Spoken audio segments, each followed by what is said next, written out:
We are so lucky today to have Amazon, yeah, that's right, Amazon with us here today, who are going to talk to you about all the amazing apprenticeship opportunities they have available. Now, when we had one of our alumni, Jane, a couple of weeks ago, you remember, who's doing an apprenticeship at Leonardo's, the feedback that you guys send every week, so many of you wanted to know more about apprenticeships, and especially degree-level apprenticeships, and with top employers. And so we've been working hard to source employers who offer excellent apprenticeships, and have brought them here so they can talk about those experiences. We're going to hear from the kind of senior team about why they work for Amazon and why they're passionate about apprenticeships, and then we're actually going to hear from apprentices themselves who have joined us, talking about why they chose that route over university and what it's like being an apprentice and why they would recommend it. Okay, does that sound good? All right, well then let's put our hands together for the amazing Amazon team who are going to come this way. And Nicola and Liz as well. Thank you. Let's keep going. Lovely. Excellent. So sorry, you're going to sit there. I'm going to start by telling you a little bit of a story. Demi, maybe increase the volume of this mic, please. I'm going to start by telling you a little bit of a story of how I met this amazing man. So I was at a birthday party for a friend of mine. We're at a dinner party, and Serhat and his wife were sat next to me. And we got talking over dinner, and I was like, oh, what do you do? And he's like, oh, I work for Amazon. I was like, what? You work for Amazon? I mean, I love Amazon. I'm not just saying that because you guys are here. I mean, literally, I buy everything on Amazon, from like batteries to socks to the mics that we've bought. Not that I'm asking for a discount, but, just in case. And Serhat said, what do you do? And I said, I'm a teacher, but I also run this youth program called Future Leaders, and we try to create opportunities for these young people. I would absolutely love it if you would come and talk about what you do at Amazon and what that experience is like. And so Serhat came last year and spoke on the program, and the kids absolutely loved it, and I know you really enjoyed it as well. And since that, Serhat was so impressed with the young people that were sat in the audience last year. He was so impressed that he contacted me afterwards and said, you know what, Mr. Khan, I love the work that you're doing, and I would love to be more involved with it, and we'd love for Amazon to be involved with it as well. And over the last year, Sarah and I have been working together to explore all the ways in which we might do some work together. We took a group of students to Amazon last year. And some of our alumni here today who were there last year, who are interested in applying for Amazon apprenticeships. And this year, we're increasing that size by 10. So last year we took 5 students. This year, Serhat, Nicola, and Liz have worked really hard to make it possible to take 50 of you to Amazon headquarters. I think that deserves a round of applause. Only the people clapping the loudest are going to get to go. So Future Leaders and Amazon are going to enter into a partnership, and this is what it's going to look like. So first of all, 50 of you will get to go to Amazon headquarters, learn about the company, see how Amazon works from within. And then the second version of that is going to be for those of you that are really interested in STEM, particularly computer science, software engineering. Amazon are going to host 25 of you for a hackathon, where you're going to learn how to hack and use the computer science equipment. I'm sure Serhat will be able to tell you more. And then for those of you that are interested in Amazon apprenticeships, we're going to be providing some additional support to you in the run-up to the application process, so you can submit really strong applications. And others will know more about this, but one thing I will say before I hand over to Serhat is, how much do you think an Amazon apprenticeship pays an 18-year-old? Because it's the highest in the country. I remember that bit from our visit to Amazon. What do we think? Yes, sir. 25K. Okay, who else? Yes, sir. Well, I don't even get paid 45K. I'm a deputy head teacher. 45K. 35K. It's somewhere in there. Nicola, what's the big number? Drum roll, please. Give me a drum roll with your feet. So it does depend on location.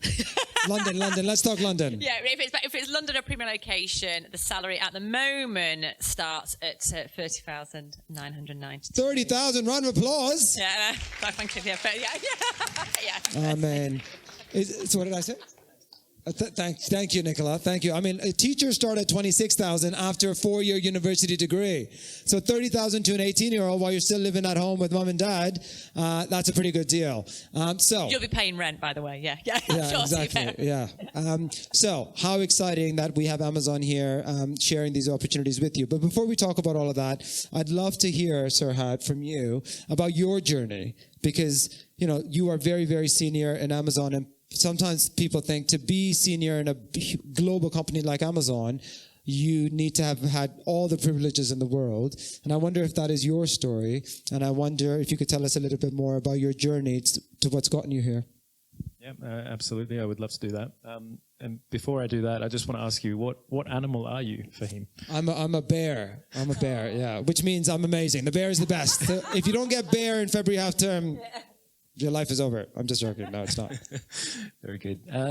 So thanks so much for having the opportunity to come and speak today. I feel really privileged to be able to come here and be part of your journey on the Future Leaders program. And I know Fahim puts a lot of effort into this, so it's good to see the turnout here. So from my perspective, my journey, I'd probably split it into 3 phases. One is really the early years, which I'll talk about first, and then I'll talk about sort of what I call the formative years, how I developed sort of my interests, and then sort of how I ended up in this sort of Amazon phase of my life, I'm going to call it, which has been almost 6 years of some of the best days of my life, to be honest. But if we talk about the early days, so you might be wondering, where is this guy from?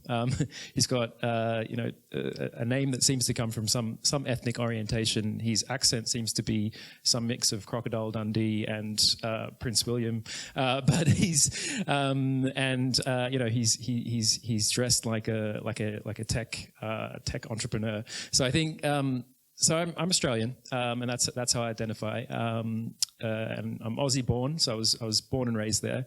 But I also have a very strong cultural heritage as well. My parents are from Turkey and northern Cyprus, which is the Turkish part of Cyprus.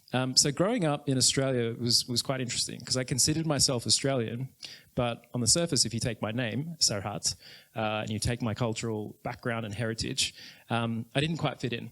Right, so I had a lot of my own identity issues growing up, and kind of an identity crisis, and some of that was really just self-driven as I was looking to sort of find my way in growing up and in that environment, and really what I realized at that time was.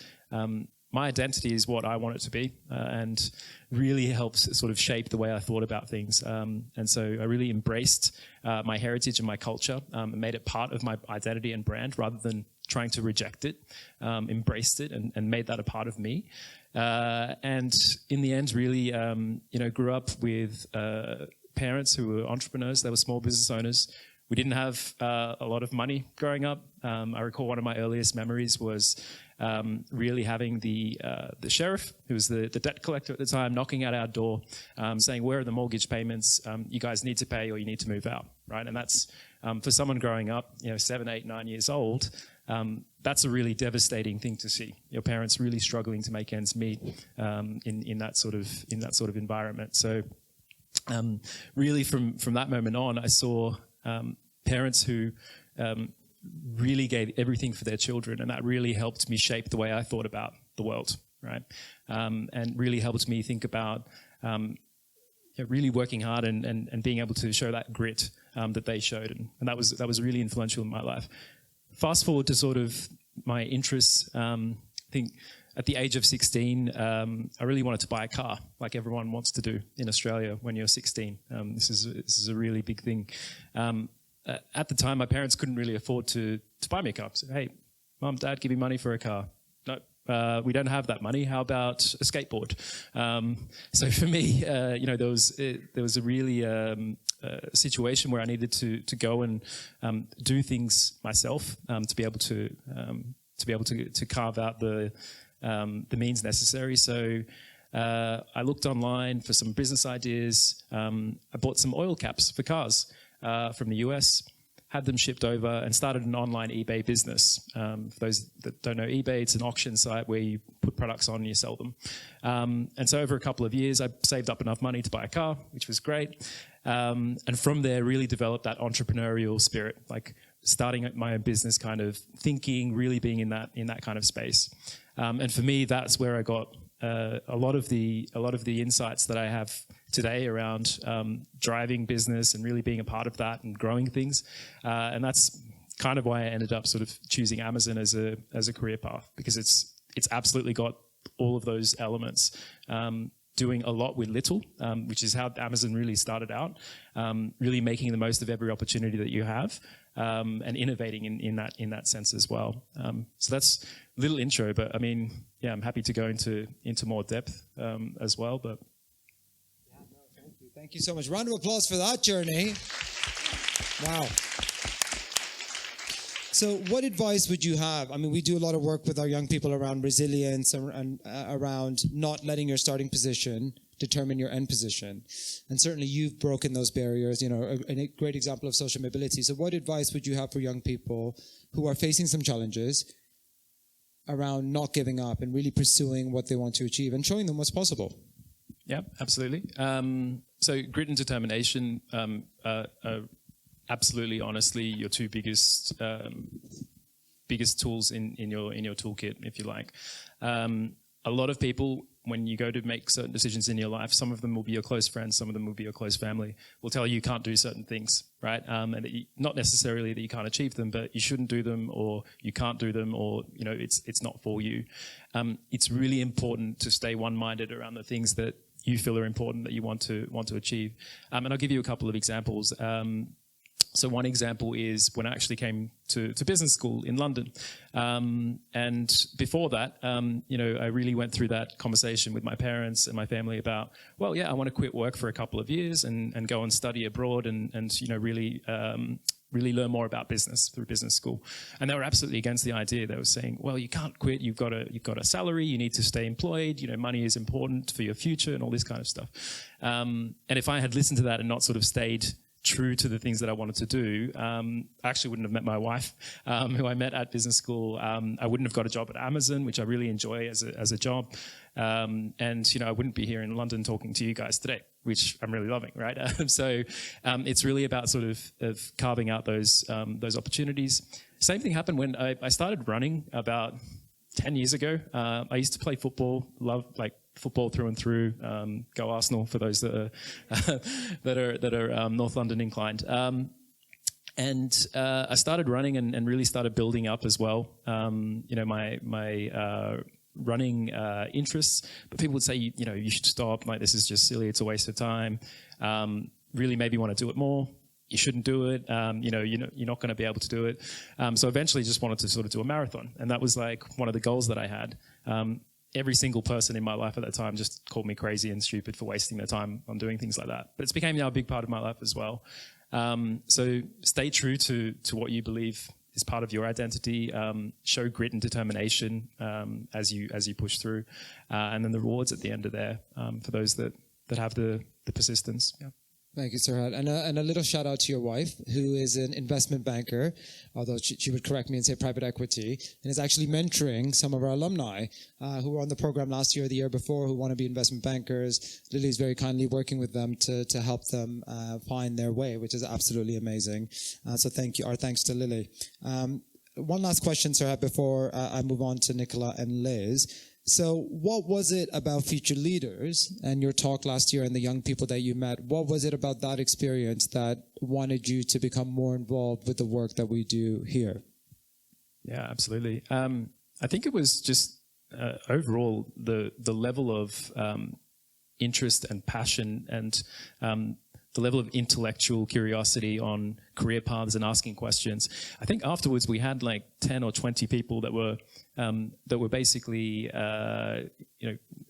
coming up and asking such intelligent questions about the career paths, what it means, what alternatives they have, and that really stuck with me. It was really something that stood out as quite special, and really just made me want to be a part of that again, and see that scale as well. And I've in that video I sent you guys a couple of weeks ago, I said to you, it's so important how you present. It's so important how engaged you look, and that you come up and speak to speakers and you reach out to them on LinkedIn and you try to build those networks, because what the kids did last year with Sirhat is what you're now benefiting from, right? The kids were so impressive last year. They came and spoke to Sirhat. They reached out on LinkedIn, and Sirhat thought, wow, this is a really good program. I want to get Amazon involved. And now this is what that partnership looks like. And so you have a responsibility to continue to do the same, so those in the future continue to benefit from what you are benefiting from. Sarah, thank you so much for sharing that journey. That's hugely powerful and so inspirational. Thank you. All right, let's move forward to Nicola and to Liz. So Nicola, you are the UK Apprenticeship Amazon lead. Is that right? Correct. And Liz, you are, I mean, I love your title, Liz. Attraction and... myself. Remind me of it, attraction and talent lead? Yeah. So it's essentially looking at how we attract talent, how we select, and how we recruit. Well, I mean, Liz, I've got 300 talented young people tonight. Absolutely. So please do keep us in mind. So perhaps if we start with Nicola. So Nicola, why Amazon? Why apprenticeships? Tell us a little bit about your journey. So my journey probably differs slightly from Sirhat. So I'm from, who knows a place called Scunthorpe? Yeah, a few right hands there. So Scunthorpe, which is not on the sea, as people think it is. North Lincolnshire, very small industrial town. Unfortunately, a town which is very much becoming a ghost town. So that's where I was born and bred, if you like. Always worked, actually. Always had very strong work ethics. Had a paper round babysat. I worked in a charity shop to get work experience to be able to get a paid job. Loved being at school. Wasn't academic, but loved being the person and chatting and the socialising. Loved the chatting in class, as you can imagine my school reports. But I was never really that academic. So for me, my journey went all around, actually. It took me a while to get to where I needed to be, because I didn't have the opportunity like this, which you have now, which I think is amazing, what you do, because you weren't really spoken about anything. Put it this way, when I was at school, we still had typewriting lessons for ladies. Yeah, I'm that old. Only for ladies. I think I'm sure. I don't remember any males being in there. I'm sure it wasn't just for females, but it was. So that's how old I am for a start. But we didn't have no one spoke about apprenticeships. I mean, it was YTSs then, more than apprenticeships. So it was very much you go to sixth form college and you go to university, which probably hasn't shifted massively to today when we hear feedback from our apprentices. So I went to sixth form, had a year out, worked for a bit, but I enjoyed working. I really enjoyed working and being with people and learning. That's what I really enjoyed. So the apprenticeship would have been perfect for me, but it just wasn't on offer. So I went to uni and got a part-time job. I was at uni, got 2 part-time jobs, and then funny enough, I completed my first year and dropped out to do one of my part-time jobs full-time, which was at House of Fraser selling handbags, which I loved, absolutely loved. So I always enjoyed working, and I think I never knew what I really wanted to do. I mean, I don't know if is anyone really clear what they want to do in occupation-wise? So it's probably, so it's a real mix there. I never really knew what I wanted to do, but I knew what I liked. I love working. I love being with people. I love learning off others. I loved improving people's lives. You know, when people buy an outfit or a handbag, and it's like a big thing, and it was just great talking to people, and what do you like, what do you want to do? And that is what I absolutely loved. So I ended up falling into roles, not because I knew what I wanted to do, because people saw things in me. And actually, I would always say, if someone thinks you can do it, you can do it, even if you don't think you can. And that is one thing I've learned. So I did lots of different roles, ended up in Amazon, worked in high street retail, did an Amazon role at one of our fulfillment centres, so it's big warehouses that you see on the motorways. Did an L&D, so learning development manager job there. Then I looked after the UK, and we first set up our apprenticeship scheme in 2013 in Amazon. So that's what I did within my role for 6 apprentices back then. And then why I love Amazon, and I've been with Amazon 10 years now. Amazon lets me be who I am, and it lets me grow, and it gives me opportunities, and there's so many opportunities there if you want them. and we have our leadership principles. I won't go into too much detail, but they're very much what we're about. So actually, you can transfer and move around the business. You don't have to be an expert at something.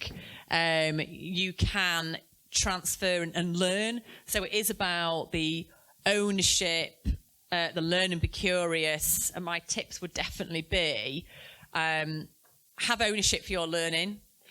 Definitely, because having that ownership will get you where you want to be. You can't expect other people to do it for you. So that would be definitely the biggest tip for myself. Right. So 2013 is when Amazon started. So apprenticeships at Amazon started. So less than 10 years. Yeah. And 10 years next. And so you started with 6 apprentices. Yeah. And how many apprentices does Amazon have now? We probably say over 2,000 now. Wow. Yeah, in learning. And out of those 6 apprentices in 2013, 5 are still with Amazon. Really? So 5 completed, 1 didn't complete for personal reasons, and those 5 are actually still with Amazon. Wow, 10 years on. That was my great hiring. Round of applause for that hiring. You want to get hired, you got to impress Nicola. Thank you so much, Nicola. Liz, talent, acquisition, attraction, all of those wonderful things. Tell us about your journey, Liz. So I think when you said about Scunthorpe, I think there was like 4 people that put their hand up. So I'm going to wonder how many people are going to know where Doncaster is. 3. No, a few more. Maybe you've been through it on the train. So I was born in Doncaster. I'm the youngest of 2 children. My sister is 3 years older than me. And my parents had quite heavily, my dad was in the Navy, my mum was a nurse. My sister always wanted to be a doctor. And there was always that question, what do you want to be when you grow up? And I was sort of sat there thinking, that's quite a scary concept, first of all, growing up. And then the second thought was, I have no idea. So there was quite a sort of linear path for me in terms of GCSEs, A-levels, university. I never had a sort of year out or anything. So I left home when I was 18, went to university in Manchester to do English. Chose that on a bit of a whim, I think, because it was sort of like out of my A-levels, which am I enjoying most when it was sort of rolling around to UCAS. So went to do English, and people still kept saying to me, it's quite a broad degree, what do you want to do? And I sort of 3 years later, I still didn't know what I wanted to do. So similar to Nicola, quite a chatty Cathy. I had to sit on my own for a year at school, in junior school, because I was such a distraction to my classmates. So I ended up working in retail. And I really enjoyed it. I enjoyed talking to people. I enjoyed making a difference to people, making them happy. But ultimately, it was sales. And I enjoyed the sales side of things. And I suppose going back to me being quite chatty, I was living in a sort of converted mill in Manchester, working in retail, met a guy in the lift, who I became friends with. Subsequently met him in a nightclub in Manchester, and he was like, oh, I think you'd be really good at recruitment. Have you ever thought of that? And I didn't even know what it was. So this was like 23 years ago. And I started in recruitment. I started for a company called Hayes, and they're one of the world's biggest recruitment companies, doing IT, new business recruitment, which was really hard. I think there's this sort of gloss over, it's consultancy and it's this and it's that. It's just a sales job. Unfortunately, you're selling people to companies, which sounds a bit sort of mercenary, and it really isn't. But what you're looking for is you want to understand people's aspirations and their career opportunities, and then you match that up with companies. So I ended up doing that for sort of 23 years, which is where I am today. So similar to Nicola, back in 1999 is when I started in recruitment. And I joined Amazon just over a year ago. So I've been in this job for 7 weeks. So please be kind to me with any questions. I'll try my best. And my role is talking to people about the opportunities, creating a really strong value proposition. So people who get asked the question, what do you want to do? If you don't know, we want to create a really clear bridge for you to say, if you're good at this, if your ambition is this, and if this is the attitude that you have, we will probably have a programme that will be of interest to you. Then we wanted to create a really fair and inclusive recruitment process. So Joe, who's here tonight, who I work with as part of that team, we've created a sort of recruitment process that I'll go through shortly. And it's all about talking about yourself and being really clear and really positive in terms of what you can do. I think writing your own CV is one of the hardest things to do. And a big tip from me is when you're thinking about your CV and you sort of sat there with a blank piece of paper and a pen thinking, oh my God, what do I write here? Ask the people that know you really well what they think you're good at, because I think we're all a bit we all have that voice in our head saying, oh, I'm all right at this and I'll give that a go. The people around you are really great mirrors in terms of what you're good at, and listen to those voices, because sometimes you have that voice in your head thinking, I'm not sure where I can go. Your family will be able to help you, and your friends and the people that influence your life choices. So just make sure you listen to them. Thank you so much, Liz. And Liz, am I correct in thinking that you live in Manchester?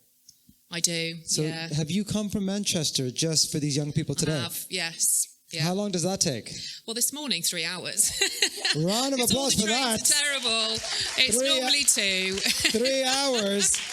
And, you know, in London, I mean, in the UK, a 3-hour train journey could turn into 30 hours, you know, especially at Christmas time. You never know. So thank you so much, Liz, for making that journey. And I know you're heading back tonight as well, which is another 3 hours, which deserves another round of applause. Come on, warm up those hands. Warm up those hands. It'll be me, Netflix, and a can of gin and tonic.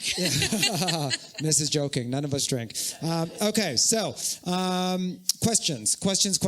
In a moment, we're going to swap, and we're going to bring up some young apprentices who are going to talk to you about their journey, and then we're going to go back to Liz and Nicola, who are going to do a short presentation for you on the types of apprenticeships that Amazon has, the types of things you can do at Amazon if you want to do an apprenticeship. Okay, but before we swap our panel, questions. Who's got questions? No questions? Yes. Name, school, question, please, nice and loud. So my name is Alexandra, and I'm from Trinity Catholic High School. And Liz was talking. Are you Liz? Yeah. So you were talking about how you help those who are not sure about what they want to do when they're older. So can you just clarify on that a bit more? Is it a course, or is it something you sign up to? I just want to know a bit more about that. Yeah, sure. Thank you, Liz. I'm just going to repeat the question for our students in the West. So the question is, how does Amazon help you figure out what you want to do if you're not 100% sure what you want to do for your future? So one of the things that we've sort of recognised at Amazon, and I think it's true for apprentices in general, is no two apprentices are the same. So you could be entering into an apprenticeship programme at 18, or you could be an apprentice at 60. So what we've tried to do, and I'll come on to it a little bit more, when businesses typically put together a job specification, what they're sort of saying is, we want, not we will give you. So we sort of tried to break it down into 2 different things in terms of what are your ambitions, what are your aptitudes, what are you good at? Are you a sort of maths or are you a sort of English type person? And then what is your attitude? Because that's really important as well. And there's this whole balance between skill and will.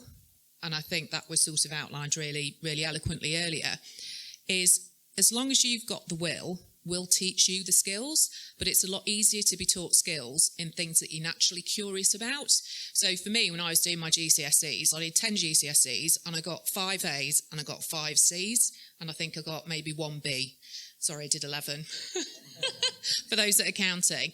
Because the way that my brain works is, if I enjoy it, I'm really good at it. If I don't really enjoy it, I'll do what I need to do to pass. So if you're sort of sat there thinking, I'm a bit of a chatty Cathy, and I'm good at writing, I enjoy talking to people, these are my ambitions, these are the subjects that I'm good at, and this is the attitude that I will go into, then Joe and I have been creating sort of these bite-sized briefings that you can read. So hopefully it's a bit of an overview to say, all of those 3 things resonate with me, therefore these are the programmes that I should be interested in, because we don't really see that it's your job to know what a buying and merchandising apprentice is at Amazon. It's our job to tell you and then to help you make that decision. So for us to create a bit of a bridge, if you like.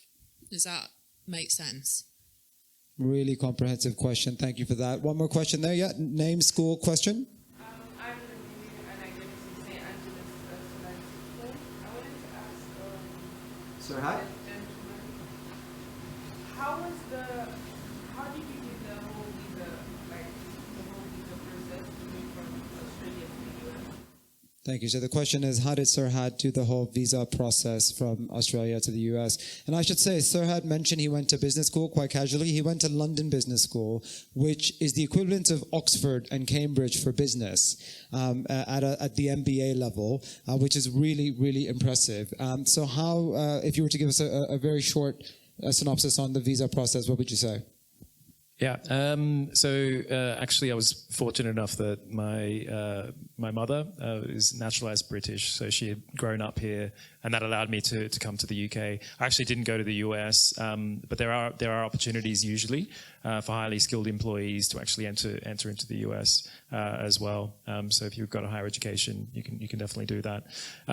Australians also, up until the age of 29, have a 2-year visa in the UK, so they can come and live and work here, and then people in the UK can do the same in Australia. So if you wanted to actually go and work or study in Australia, we have a reciprocal visa program there as well. Yeah.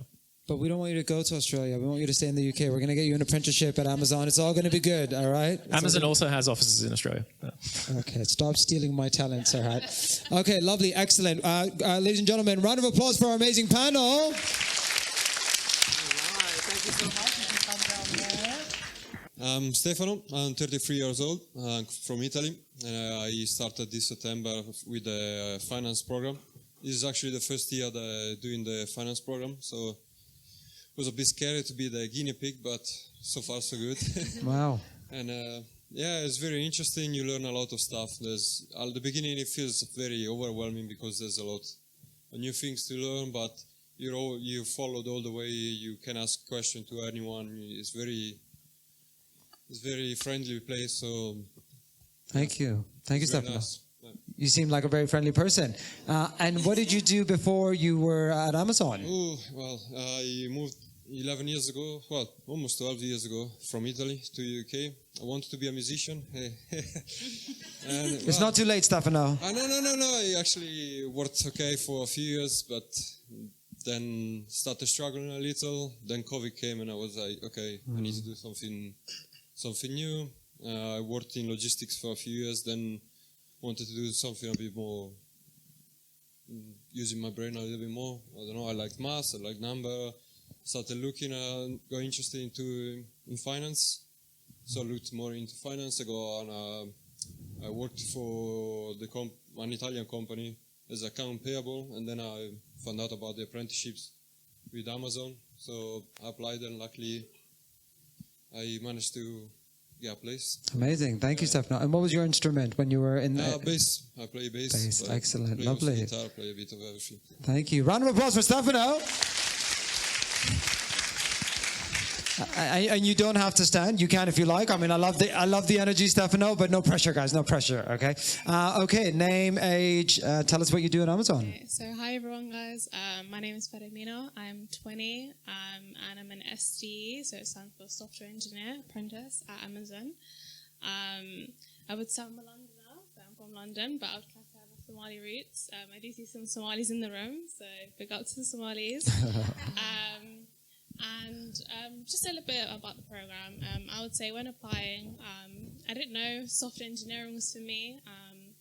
I did do computer science as an A-level, but at the time, I guess teachers were like, oh, you didn't do the GCSE, so you were able to catch up with the A-levels. But I would say, I'm so happy that I ended up deciding to actually doing this because it's changed my life, honestly. And being able to code, I just finally found my career path, I would say. And I just want to reiterate, any field, just try dibble into it, and you'll find your physique, you'll find it. So that's me. Amazing. Oh, we're not done yet. I love that story.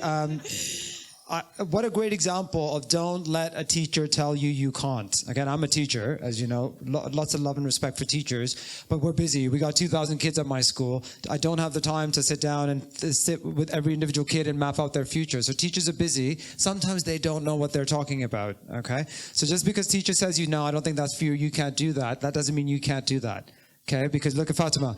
She did it, and she's loving it. Round of applause for Fatima. Fatima, sorry, one more question. So where in London are you from? Where in South London? Where in London? So I'm from East London. Yeah. Where in East London? Hackney, so I'm not sure anyone's from Hackney. Nice, yeah. We're in East London programs, so yes, we need to keep talking. Excellent. Well, what a fantastic role model you are. And so, how long have you been with Amazon? So I've been at Amazon for a year and 3 months now. So definitely have settled in, and I would say it was scary at first. I was thinking, can I wear trainers? You know, I do love a bit of trainers. So yes, you can wear trainers. You are allowed to wear anything you want. And I would just say, don't be scared joining a corporate company at the age of 18. I would say I thought that I should be scared and like I have to create this version of myself that I'm not. I would say I'm a bubbly person. I love to talk. I'm always talking. So be yourself. People will hire you if you are true to yourself. And I think that's an advice that a recruiter actually gave me. He said like the reason why we hired you is because of your personality. Really, I didn't have strong technical skills. I would say the people that I was competing was very strong technically, like they were coding ever since they were 8, and if I'm honest, I was playing football when I was 8, so I wasn't on the same level as them, but if you're true to yourself, in your personality and your grit, as you was mentioning, then you'll definitely succeed in any career that you choose. I love that, Fatima. So let me ask you one more question. Talk to me about the diversity at Amazon, because my colleague who you haven't met yet, Ms. Shakur, who's running the other side of the program, she's a Muslim woman, she wears the scarf. We were at Windsor Castle for an event last night. Yeah, that's right. And she looked around and she said to me, I'm the only woman in this room who wears a scarf. And, sometimes that can feel uncomfortable. So as a young Muslim woman coming from East London, going into Amazon, into a discipline that's very male, and often quite privileged, computing, like, you need the time and the computers and the resource to do that. And it tends to be boys who are who are most often interested in that. So breaking those barriers, being a woman of color, going into that space, what did that feel like at Amazon? So initially, I was a bit scared. But I would say as soon as I integrated to my team and found out who my team was, they are the best team. Shout out to the Living Room Native platform team. But they are honestly such a welcoming team. It might be male dominated, but don't let that faze you. We need more women in tech from all backgrounds, whether you're Muslim, whether you're Christian, whether you're Hindu, wherever you are, whatever religion you are, we need more women in general in tech. So I would say we have a prayer room in the living room in the LHR 16. Sorry, I forgot the name. But we do have a prayer room, and there are so many sisters that are there. We always have conversations, and we have Muslim meetups where we come for coffee and just talk and how we can, better support each other, mentoring programs, and just better networking in general. So there is loads of support in Amazon, whether you're Muslim, any ethnicity, any religion. I love that vibe. Round of applause for that. Loving your vibe. Thank you. Don't ever let anyone tell you don't belong, but most importantly, don't let yourself tell you don't belong. I've been doing this job. I've been working with kids for 16 years now. So often young people put themselves down. Oh, that's not for me. I wouldn't fit in there. I can't go to Oxford. I can't work at Amazon. Yeah, you can. Yes, you can. Like we say, demand those spaces in those places because you deserve it. As long as you have that grit and that hard work that we've heard so much about. If you're willing to put in the time, it will happen for you. There's no magic formula. I think Fatima is a great example of that. So thank you so much. Okay, let's move forward. Let's use the wireless mic, please. I think that's better. And please, if we could talk directly into the mic, just for our West London young people, because the mics are connected to the camera. Sir, name? Hello, everyone. My name is Sanad. I am 23. and I am originally from Hertfordshire. Don't know if anyone knows where Letchworth is, but I'm from there, near Stevenage.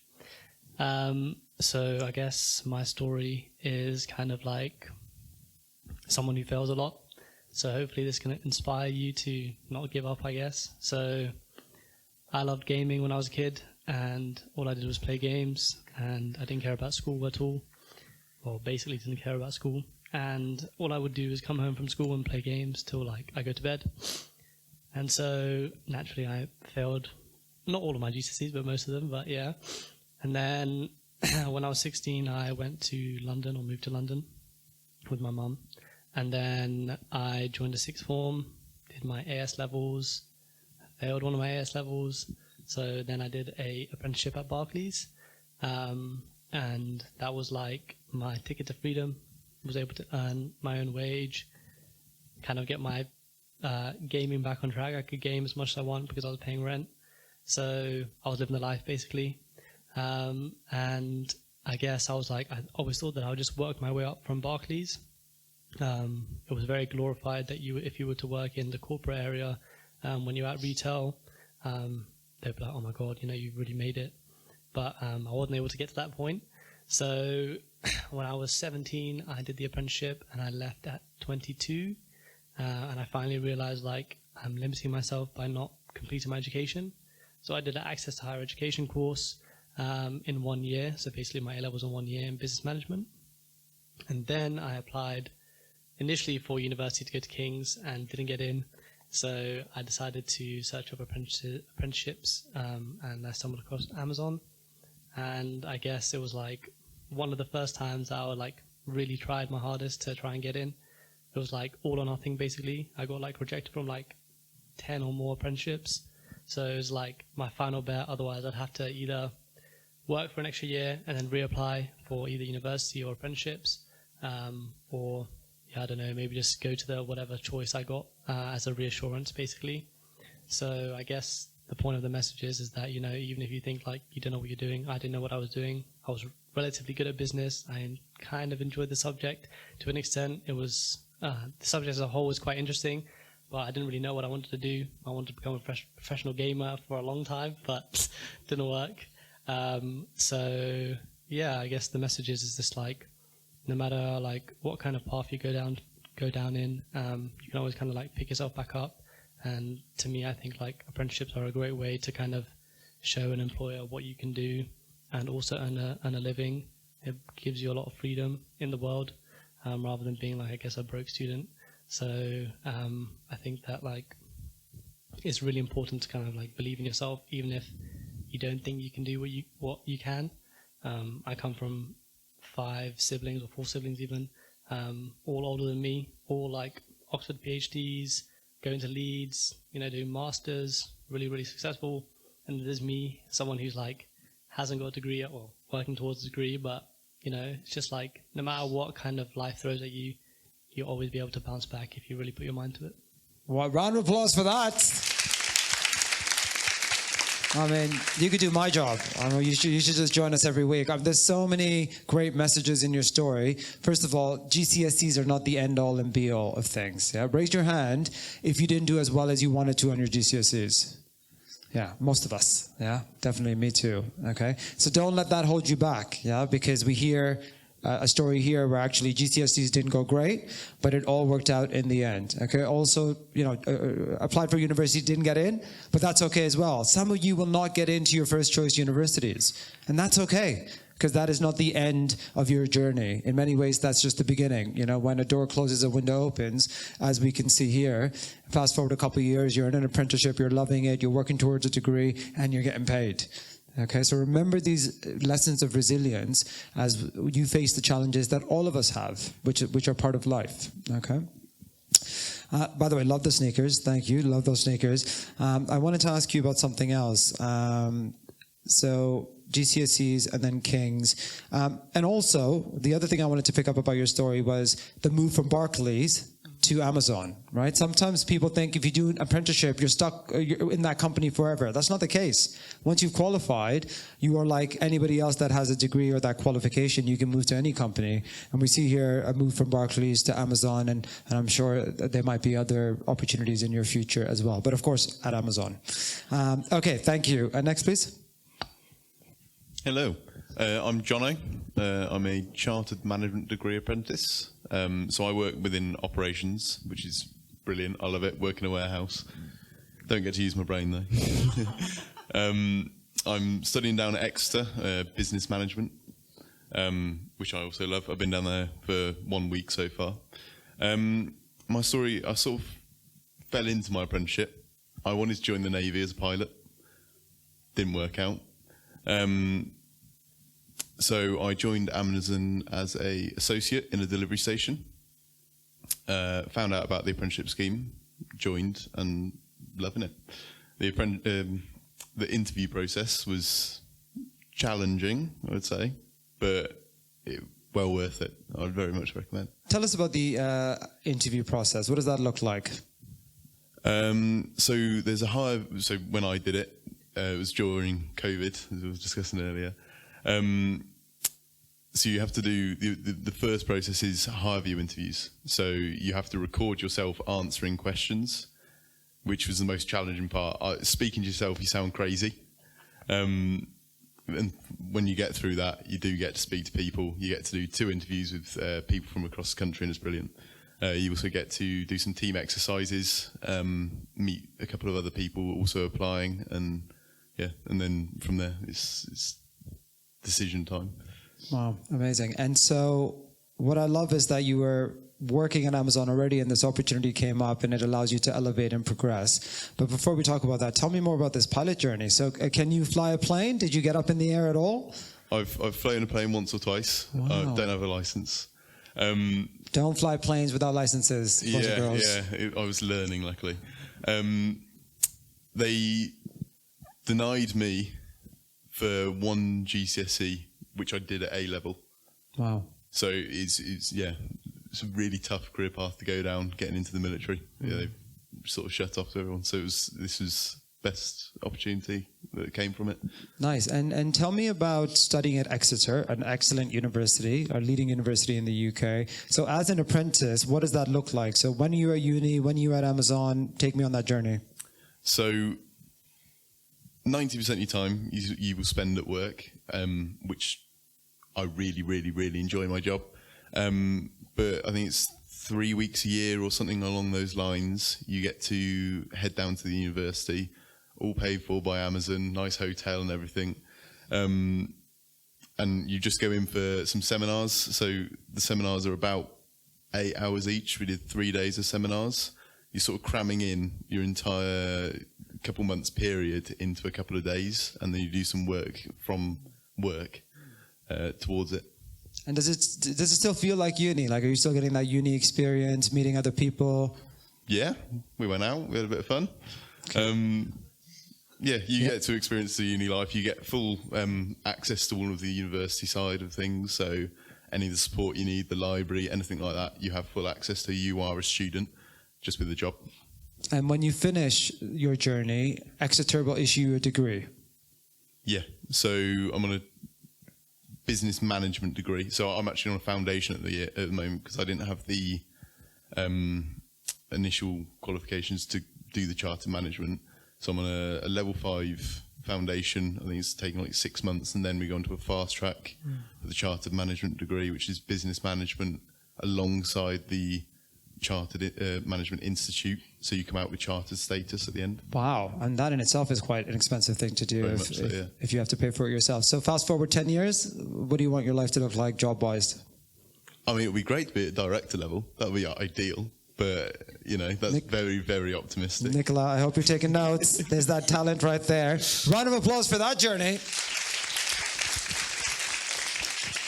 All right, next please. Hello everyone, I'm Molly, I'm 21, I'm a project manager apprentice within the trading team. A little bit about me, I so I quite struggled in school. Unfortunately, when I joined secondary school, my dad was diagnosed with dementia. So I was a young carer for about 8 years. 6 years. And then he passed away just before I was about to take my A-levels. So I had quite a difficult time.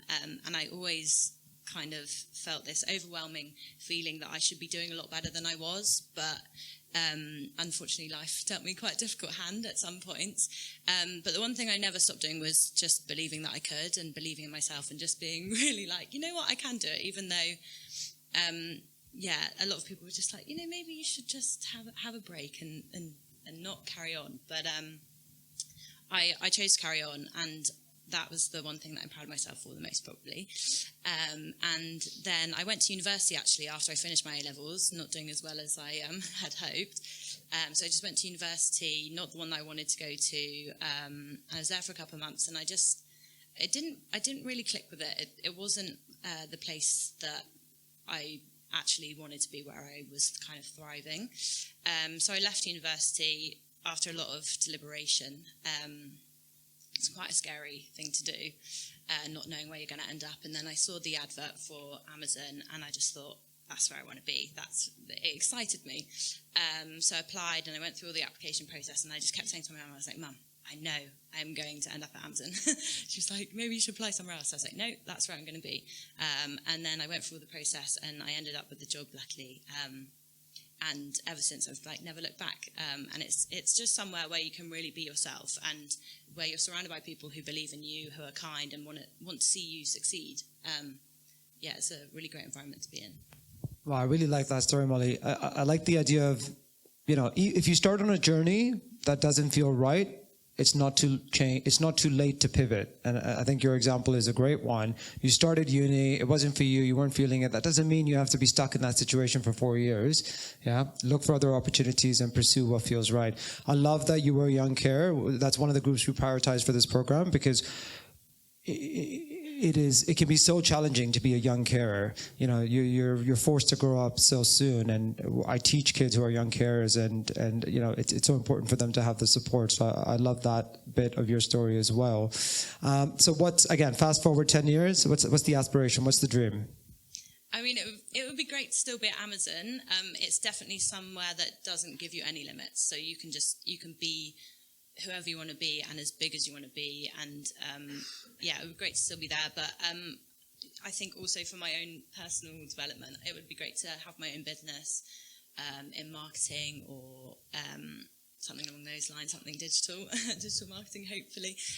So I'm just in the process of setting up the foundations for that right now. That's another thing. It's never too soon to start out on a big quest, I think you learn a lot about business being in an apprenticeship. You're actually in the thick of the business of the whole, which is something you don't get at university, and it teaches you a lot, definitely.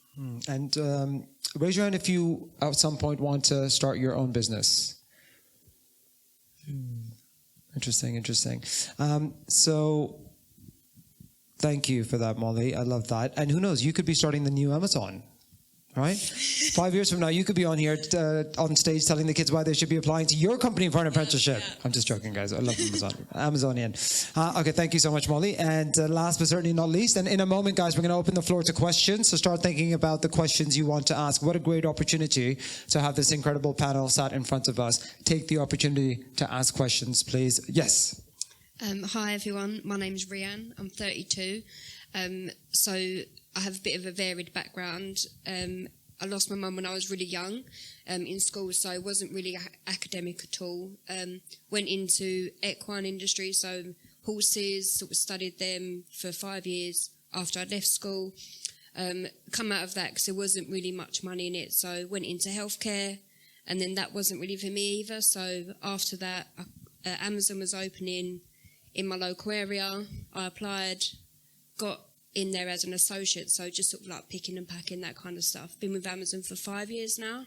And then after that, I kind of thought, this really ain't for me. I want to sort of do a bit more and develop my skills a lot more and take a totally different path. So I applied for an IT engineering apprenticeship Didn't think I'd get it because I have absolutely no background to IT at all, but I got it, and here I am today, 3 years on after that. So, Wow. Round of applause for that journey. And could you tell us what an equine industry is? What's equine? So equine is like equestrian, so horses, sort of learning the structure, how they move, their body, all their physical elements and that kind of stuff, yeah. Wow, yeah, we had, if you attend Woodbridge, we had a parent arrive on a horse today to pick up their child. And we were like, no, you can't do that. You can't arrive on a horse. Like, oh, we just come to pick up. Like, no. But if that was your parent, it's all good. Don't worry, we love horses. You know what I love for both of you on the ends of the panel is how accessible apprenticeships are at any point in your life, right? Yeah. It's not something that you can only do when you're coming out of uni at 18, or sorry, when you're coming out of high school at 18. You can do it at any point. So even later in life, even if you did start a career that actually doesn't feel right, down the road, you can always pivot, there's that word again, pivot, and start an apprenticeship like we have some colleagues here, and start a whole new journey. You know, they say people in your generation will change careers 2, 3, 4 times. Gone are the days of our parents, perhaps, where you start a job and you're in it your whole life. So remember apprenticeships throughout your life. Okay, so before we come to you for questions, I'm gonna ask you to each of you to give a 30-second synopsis on why young people should consider apprenticeships. We'll start with you and then we'll work our way down. So for me, the progression level at Amazon is endless. So there's never a stop button for you. If you want to progress to whatever it is you want to do, you can always progress. There's always a job out there within Amazon, no matter what role it is. So in 10 years' time, for me, I would hope to be working for Alexa within some time around that. So yeah, that's for me. There's never an endless job with Amazon.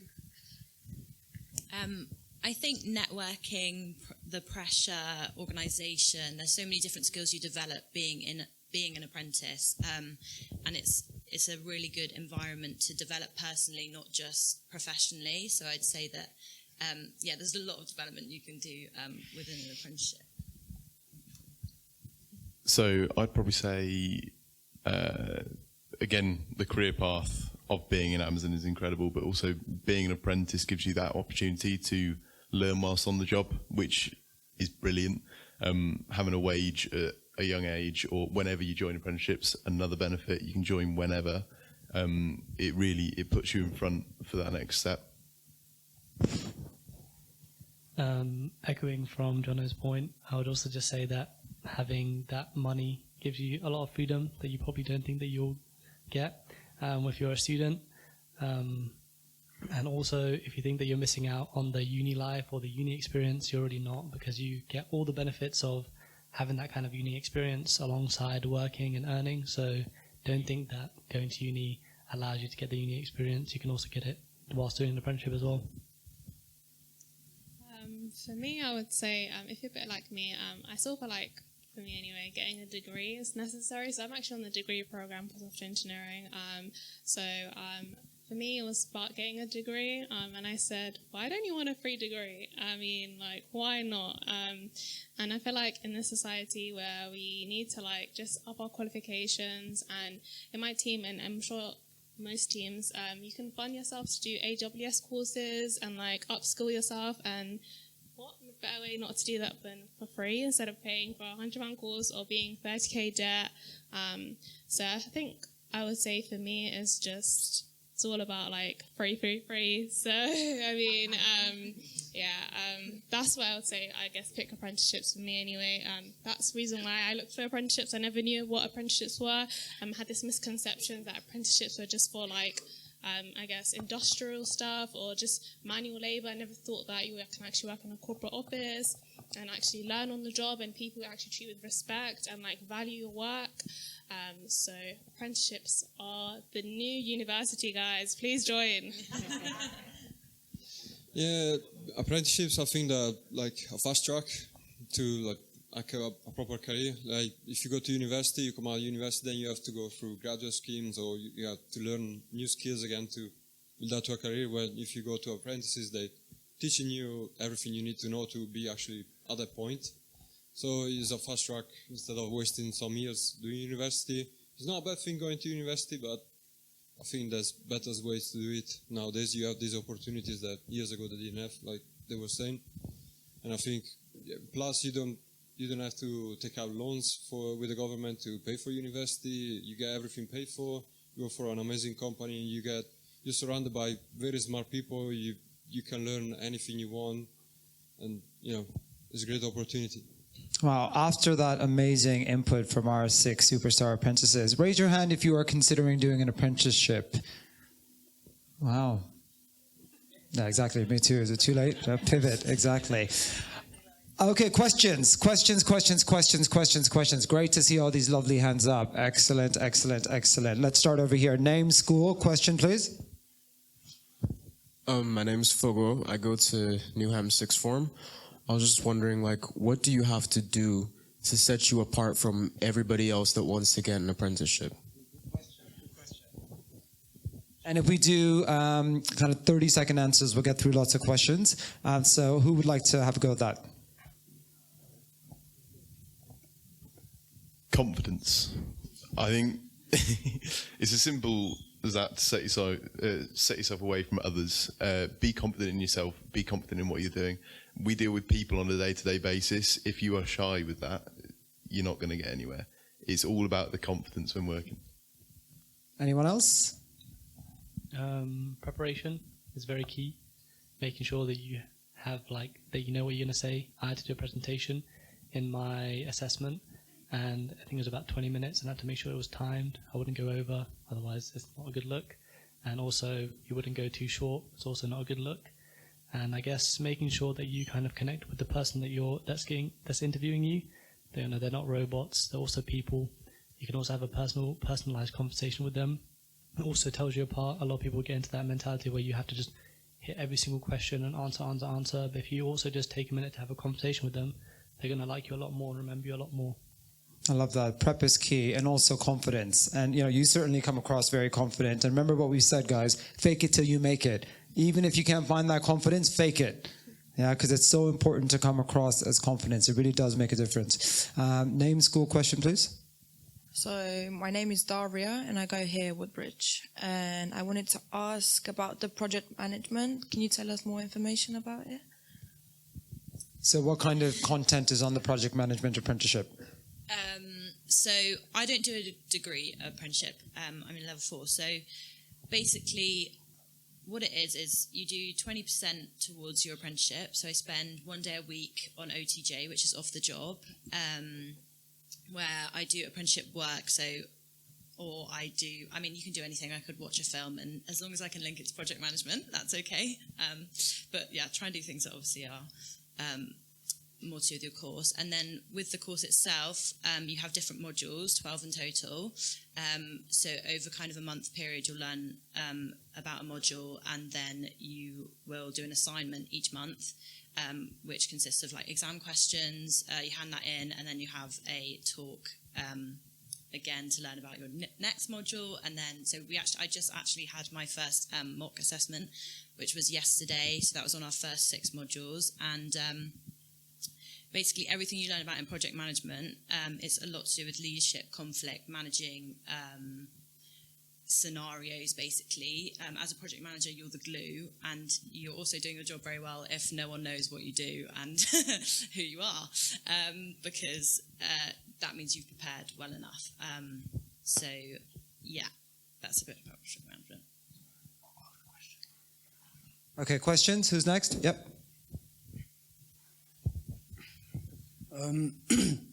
My name is Ayub. I go Norlington. I just want to ask which apprenticeships do you do, what level, because and also what it consists of, if it's a degree or a bachelor one or other one or a chartered one. Question, sorry, I should have asked that. Thank you. So if we just go around, if you give us your level and tell us if it's a degree apprenticeship, starting with Molly, please. Oh, sorry, yes. No, yes. So my apprenticeship is a degree level, but with IT, you can go to any level, like a level 6 in education or higher than that as well. It all depends on what you want to do and the background that you have as well. And Nicola, am I right? Level 6 is degree level. Level 7 is master's level. Is that right? Okay, so level 6 is degree level. Yes. So I do a level 4, which I think is equivalent. It's like so it's like a foundation. In project management. But you can, I do believe you can then progress to go on to do another apprenticeship at higher level.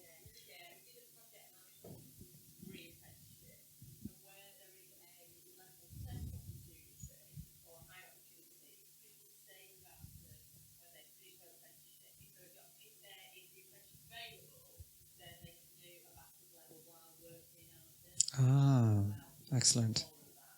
Or you can just apply for a job. Indeed. Yeah. Thank you. More questions? Yes, 2 questions here. We'll do 2 more. Yes. My name is Earl. I go to St. Bonaventures. A question to Fatima. Coming straight out of A-levels, how would you find the transition between A-levels and going straight to corporate job, let's say at Amazon? How did you find the transition? So I would say that maybe talk about the beginning 3 months of my journey. So definitely celebrate after you finish 3 months at Amazon. But I would say that in the beginning, I did do computer science at A-levels, but I wasn't coding heavy, so I done a bit of Python. Done the bare minimum for my coursework project. So when I came in and I was hearing C++, TypeScript, all of these different technical terms, my manager actually said, we need to you can build a foundation level. So for the first I think 3 months, I was just learning the language. I was asking my colleagues, and they would help me out. I would find these cool projects online, and I would speak to my mentor, speak to my manager, and so we have weekly one-to-ones with our managers, and I used to show my manager me creating a snake game, for example. So it's not as intense as you think. I don't think that as soon as you join, you're doing senior engineers levels work or anything like that. I started off the snake game, so good old snake games, and yeah, so. Thank you. And final question over here. My name is Samira. I go to Loxford School. My question is for Nicola. You said that you had no background in IT. Would you say that you felt disadvantaged in any way when starting your apprenticeship? Yeah, I had no IT background at all. I could barely just use Word. So that was the bare minimal for me. I found that the transition into it was really subtle, so I wasn't thrown into it the same as Fatima said. You're not just thrown into it and expected to do whatever it is you do. You start off at a technician level and then you gradually work your way up to an engineer's level. Ladies and gentlemen, I'm sure you'll want to join me in thanking our incredible apprentices. Round of applause.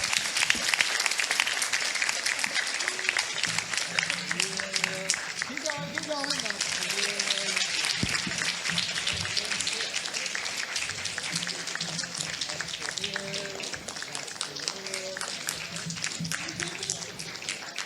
One more time.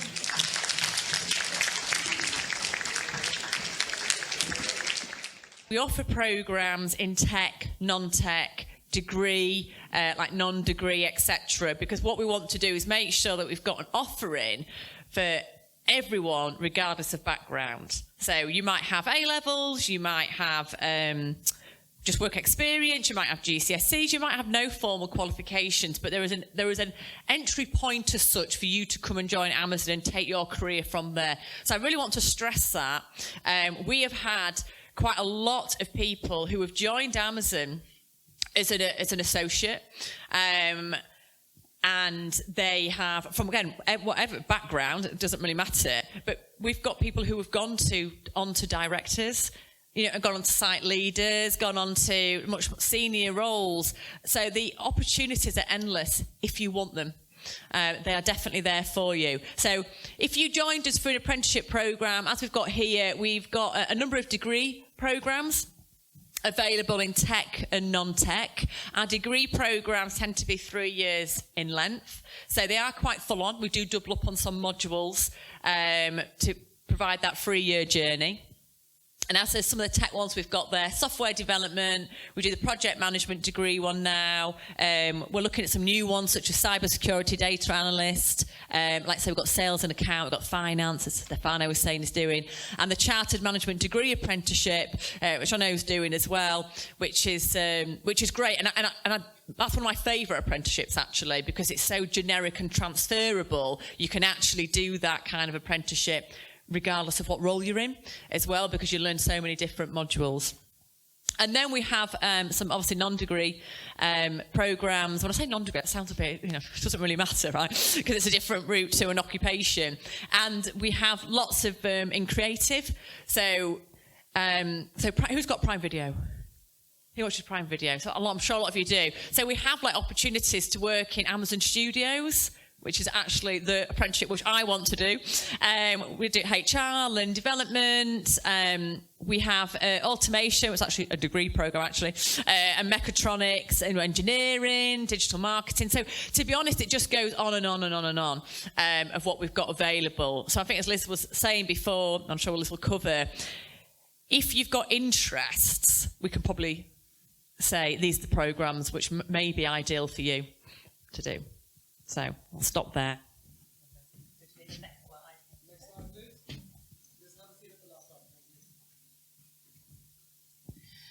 So I mentioned before the sort of 3 key things that we're looking at. This is one of those slides where you have to keep pressing them and they sort of magically come up. Sorry for the person doing the laptop. You can probably just press them all, if I'm perfectly honest. So I mentioned before the aptitude. So we do have a baseline for the programmes. Nicola mentioned, the GCSEs, the T-levels, the A-levels. So I think it's really important to make sure from an eligibility perspective that you've got the right qualifications. And if you do have interests, and I think we were talking before about software development, it's fine if you don't have an A-level in computer science or whatever. There's loads of courses that are available for free that you can do virtually, or you can go and do some coding online. So if there's any sort of program-specific interests that just outline an investment, whether that, not financial investment, a time investment, then that's something that we would find interesting as well. In terms of attitude, it's around having a desire to succeed, and for a 3-year programme, you've really got to have a desire to succeed. I think resilience is a big thing that we all look for in terms of everything doesn't go right all the time, and I think it's really around how you pick yourself up and move forward and actually learn from that experience, because a lot of when we fail, that's probably the optimum opportunity to learn, actually, and that's essential.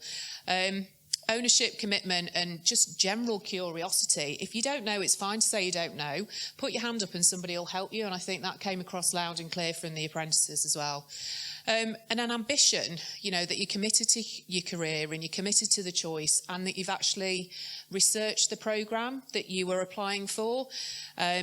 I talked before about us sort of creating that bridge, and I think it's really important that you take the time to have a look at the website, understand the aptitude and attitude, and choose the right programme for you. Last year we had over 17,500 applications, and a few of those are really people that were applying for everything, because they'd not taken the time to work out what was going to be right for them. And we mentioned before about the leadership principles. We have 16 of them. They're on our website, and I think it's true to say that all 16 of them really resonate with me. We're going to make it part of our selection process this year. So take the time to understand them, take the time to work out which of those resonate with you, because they're literally woven through every single part of being an Amazonian. They're not trite statements that are written on our office walls. They're challenges that we give ourselves every day to live by. I think the next slide is just one click. Oh, and the lights are going down. So the application and assessment process 2023 is sort of loosely based on what we did in 2022, but you'll be pleased to know, Jono, with a few tweaks that Joe and I have come up with. So we are opening our applications to coincide with National Apprenticeship Week. So the 6th of February next year is a big day for us. You'll be able to apply online. We are doing a refresh website, so I would say take the time to have a look through that, understand which programmes you're interested in, get that down to a shortlist, talk to the influencers in your life and work out which ones you want to apply for. We will then invite you to complete the video questions that were mentioned earlier. They're going to be some questions that really ask you to explain things that you're passionate about. So again, coming back to the point, not everybody will have commercial experience to talk to. And then for some of the technical schemes, there might be a short coding test. That is really to understand where you are on the scale. And if you know we're on the scale, that's absolutely fine. We just want to understand sort of where you sit on the spectrum, if you like. And that really is coming back to the whole skill and will piece. And then this year we're going to have virtual assessment centres. We sort of considered it long and hard, and we felt it was the most inclusive option for us this year. So that will be half a day. And again, it will be an interactive session, lots of opportunities to meet the people who you could potentially be working with, ask some real life questions around what makes them tick and why they enjoy going into work every day. And then that's it, pretty much. So we want it to be fun yet intense, I think, was what we were thinking. So yeah. When I put this slide together, I thought you might be able to take a photograph of that. Not so much. However, if we go on to the next slide, we've got apprenticeships across the whole of the UK in 2023. So we've got a lot of the corporate schemes that are based in London, but we have opportunities in our fulfilment centres and our distribution centres. So don't let sort of location put you off joining Amazon. We'll have details of how to apply and entry requirements and the vacancies on our website. The programmes will go live, but you won't be able to apply to them until the 6th of February. Dependent upon whether it's advanced learning or degrees, they will start in July and September. What I would say is they're fixed start dates. So if you can't start in those days, we're going to have a sort of mini freshers week. So we just want you to keep that free. And don't delay your application. I think some people will, be looking at the programmes, discussing it with influencers, and before you know it, the sort of window to apply has gone. So if you like what you see and you think Amazon might be the right place for you, then, please don't delay. We also have a specialist team. It's myself and Joe, but we do have some more people that aren't here tonight. And we also have a specialist team.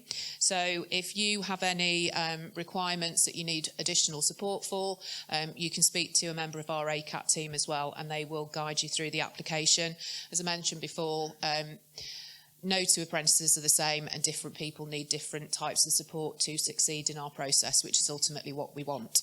And if you've got additional questions, again, you can't see that very well, but there is an option on the website. So, drop us an email. We're an approachable bunch, and we've designed this to let people show us what they can do, not catch you out on what you can't do.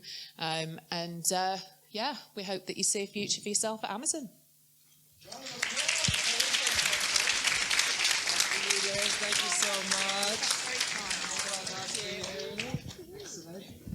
And just to say that we will email out this presentation to you. We have this presentation. We will email it out to you so you have a copy. And for those watching in West London, we will email it out to you as well. So don't worry about if you couldn't see it too well on the screen. One more time, round of applause.